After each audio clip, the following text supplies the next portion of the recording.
Santa Teresa de Jesus, Castelo Interior.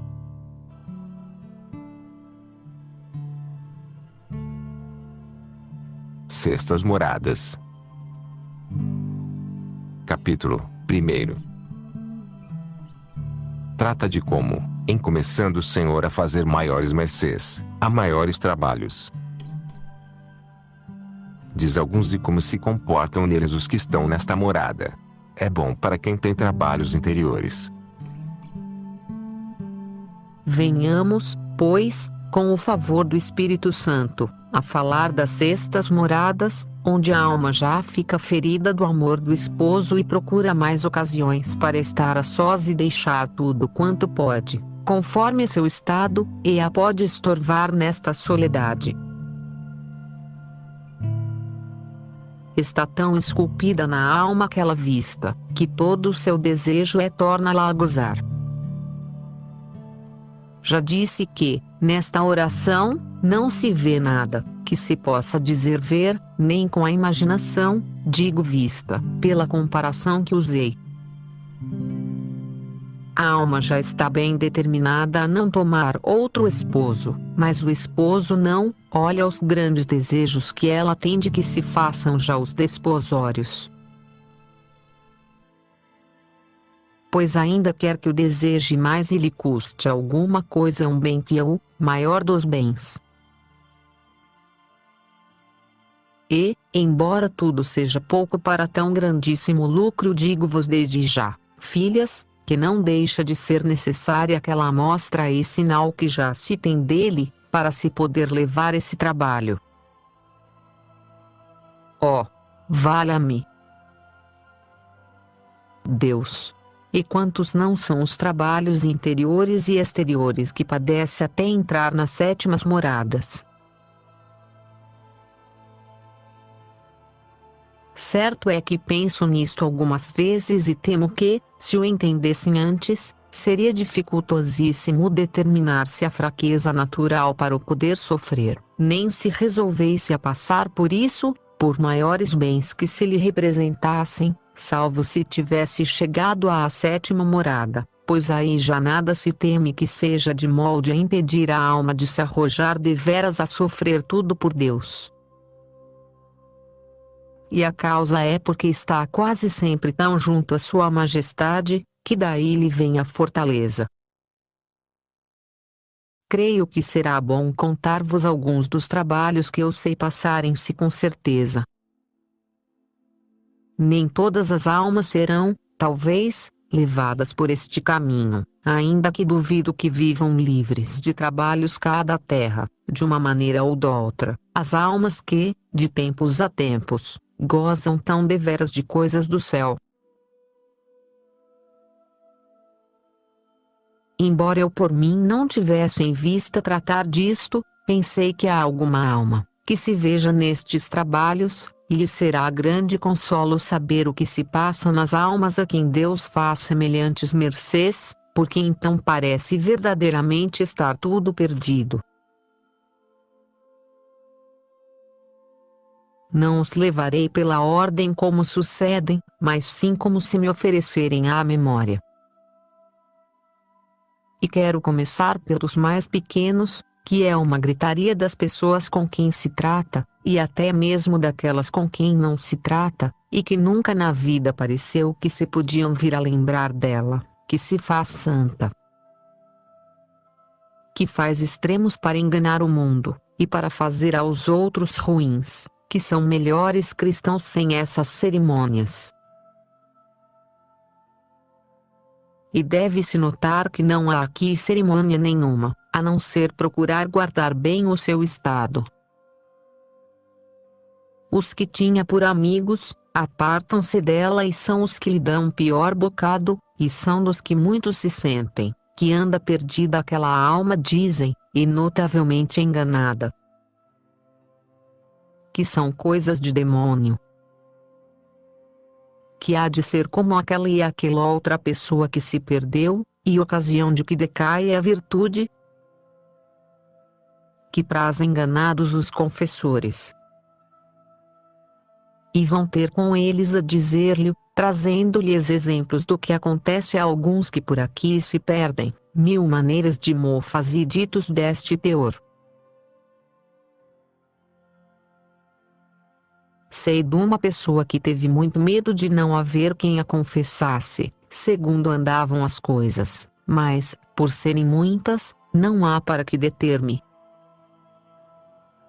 E o pior é não passarem depressa, mas ser toda a vida, e o avisarem-se uns aos outros que se guardem de tratar com pessoas semelhantes. Dir-me-eis que também há quem diga bem. Ó, filhas, e como são poucos os que acreditam nesse bem, em comparação dos muitos que abominam isso. Tanto mais que esse é outro trabalho maior que os ditos.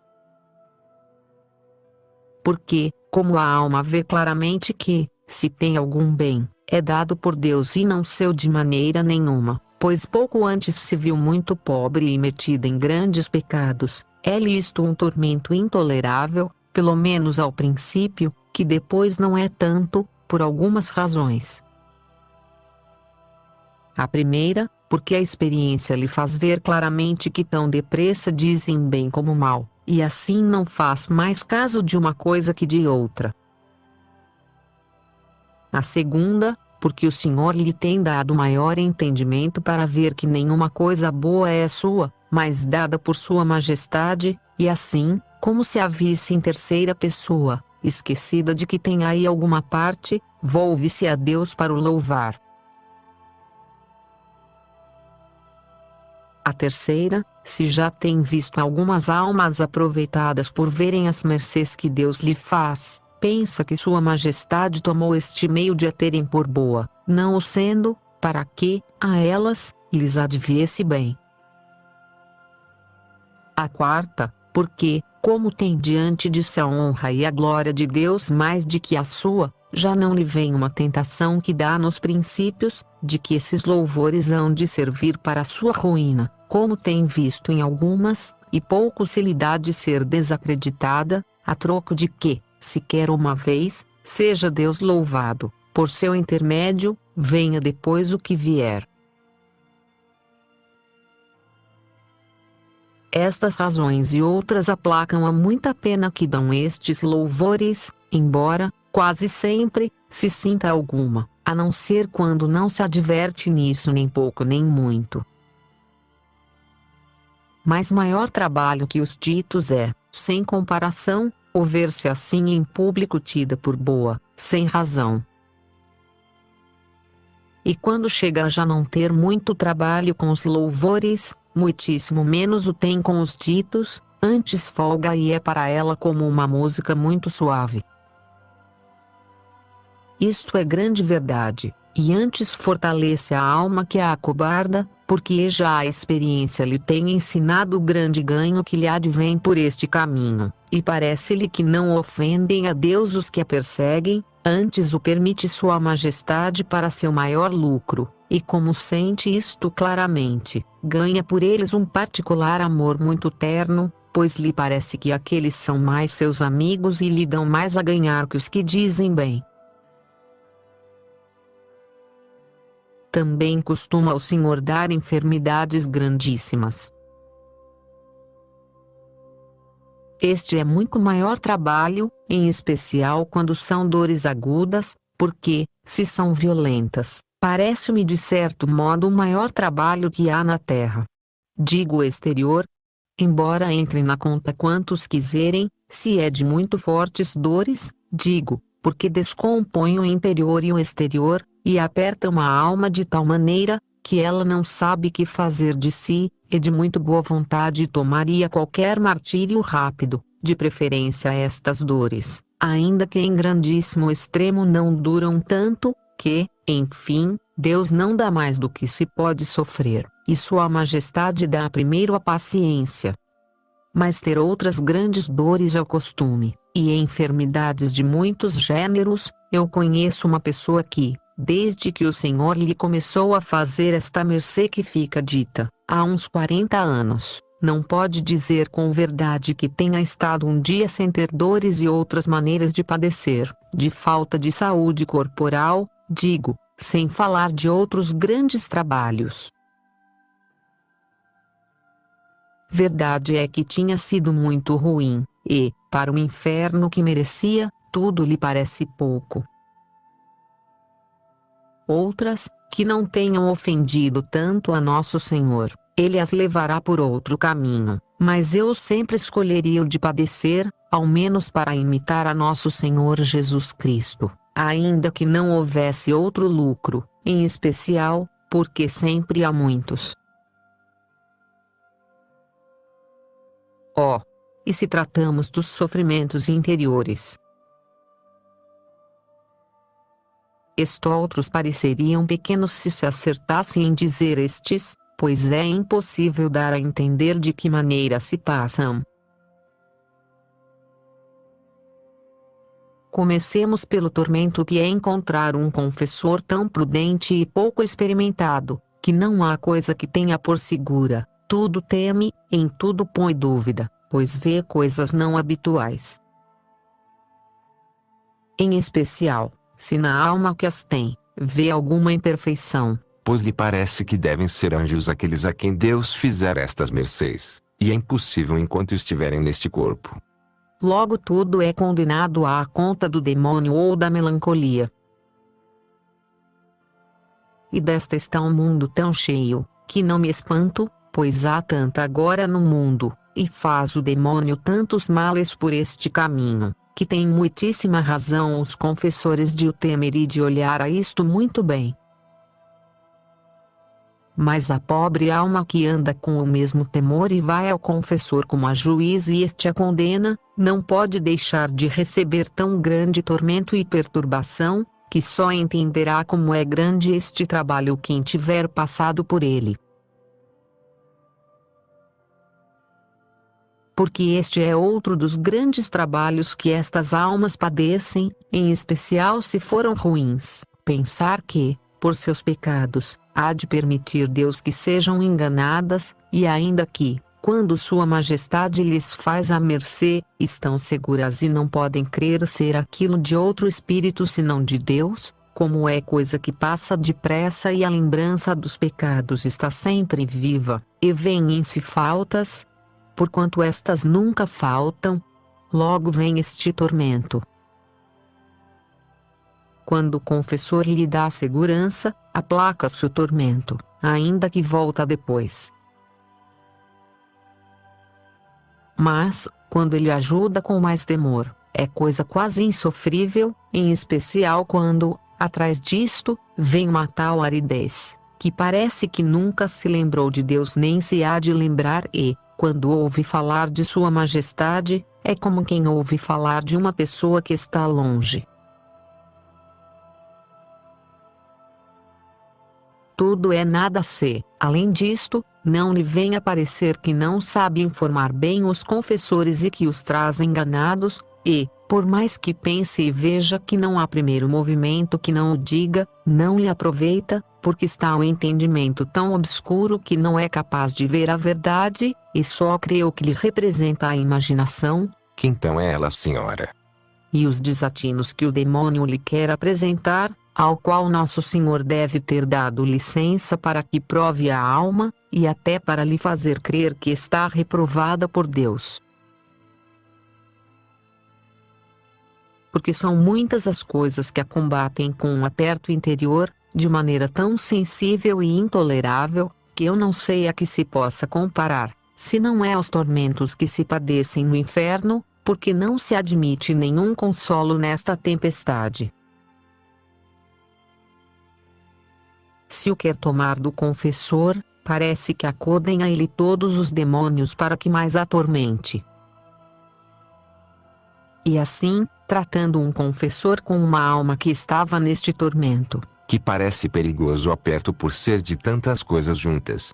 Depois de passado, ele dizia-lhe que o avisasse quando assim estivesse atribulada, mas sempre era muito pior até que ele veio a entender que o remédio já não estava em sua mão. Pois, se quisesse tomar um livro em língua vulgar, e a pessoa que sabia ler muito bem, acontecia-lhe não entender mais do que se não conhecesse uma letra, porque o entendimento não estava capaz de entender. Enfim, nenhum remédio há nesta tempestade, senão aguardar a misericórdia de Deus que, em hora não esperada, só com uma palavra sua, ou por meio de uma ocasião que se proporciona, tira tudo tão depressa, que nem parece ter havido uma névoa naquela alma, pois fica cheia de sol e de muito maior consolação. E, como quem escapou de uma batalha perigosa e tenha ganho a vitória, fica louvando a nosso Senhor, pois foi Ele quem pelejou para o triunfo, e a alma reconhece muito claramente não ter pelejado. Pois todas as armas com que se podia defender, parece-lhe que as vê nas mãos de seu contrário, e assim conhece claramente a sua miséria e o pouquíssimo que podemos por nós mesmos, se o Senhor nos desamparar. Parece que já não tem necessidade de consideração para entendê-lo, porque a experiência de ter passado por isto, tendo-se visto de todo incapacitada, fez-lhe entender o nosso nada, e quão miseráveis somos, porque a graça, conquanto não deve estar sem ela, pois em toda esta tormenta não ofende a Deus, nem ofenderia por coisa nenhuma da terra. Está tão escondida, que nem mesmo lhe parece ver em si uma centelha muito pequena de amor de Deus, nem mesmo que o teve algum dia, porque, se fez algum bem, ou se Sua Majestade lhe fez alguma mercê, tudo lhe parece coisa sonhada e que foi uma fantasia. Os pecados, esses, sim, vê com certeza que os fez. Ó Jesus, o que é ver uma alma desamparada desta sorte, e, como disse, quão pouco lhe aproveita qualquer consolação da terra. Por isso, irmãs, se alguma de vós se vir assim, não penseis que os ricos e os que estão com liberdade terão para estes momentos melhor remédio. Não, não, pois me parece a mim seria como se aos condenados lhes pusessem na frente quantos deleites há no mundo, nada disso bastaria para lhes dar alívio, antes lhes acrescentaria o tormento. Assim aqui, tudo isto vem do alto, e não valem nada as coisas da terra. Quer este grande Deus que o conheçamos a Ele como Rei e a nossa miséria, e isto importa muito para o que adiante se dirá. Pois, que fará esta pobre alma, quando isto lhe durar assim muitos dias? Porque, se reza, é como se não rezasse, para sua consolação, digo, porque não penetra no interior, nem ela mesma entende o que reza para si, embora seja vocalmente, pois, para a oração mental, não é este o tempo de maneira alguma, porque as potências não estão para isso, antes causa maior dano à solidão, ainda que seja outro tormento estar com alguém ou que lhe falem. E assim, por muito que se esforce, anda com um desabrimento e má disposição exterior que muito se deixa ver. E saberá ela na verdade dizer o que tem? É indizível porque são aflições e penas espirituais a que não se sabe dar nome. O melhor remédio? Não digo para tirar este tormento, que eu não o encontro, mas para que se possa sofrer. É atender a obras de caridade exteriores, e esperar na misericórdia de Deus, que nunca falta aos que nele esperam. Seja para sempre bendito, amém. Outros trabalhos exteriores que dão os demônios, não devem ser tão habituais, e assim não há para que falar neles, nem são tão penosos em grande parte, porque, por muito que os demônios façam, não chegam a inabilitar assim as potências, a meu parecer, nem a perturbar a alma desta maneira, porque, enfim, Fica ainda razão para pensar que eles não podem fazer mais do que o Senhor lhes der licença, e, quando esta não está perdida, tudo é pouco em comparação do que fica dito. Outras penas interiores iremos dizendo nestas moradas, tratando das diferenças que há na oração e nas mercês do Senhor. Porque, ainda que algumas são ainda de mais duro padecer que o já dito, como se verá pelo estado em que deixam o corpo, não merecem, no entanto, o nome de trabalhos, nem é razão que lhe ponhamos, por serem tão grandes mercês do Senhor, e, porque, no meio deles, a alma bem entende serem mercês e muito acima de seus merecimentos. Esta pena tão grande vem já para entrar na sétima morada, com outros muitos trabalhos, dos quais direi alguns, porque todos seria impossível, nem mesmo declarar como são, porque vem de outra linhagem muito mais alta que os outros que disse, e se destes, sendo de casta mais baixa, não pude declarar mais que o dito, menos poderei ainda nestes outros. O Senhor nos dê para tudo o seu favor, pelos méritos de seu Filho. Amém.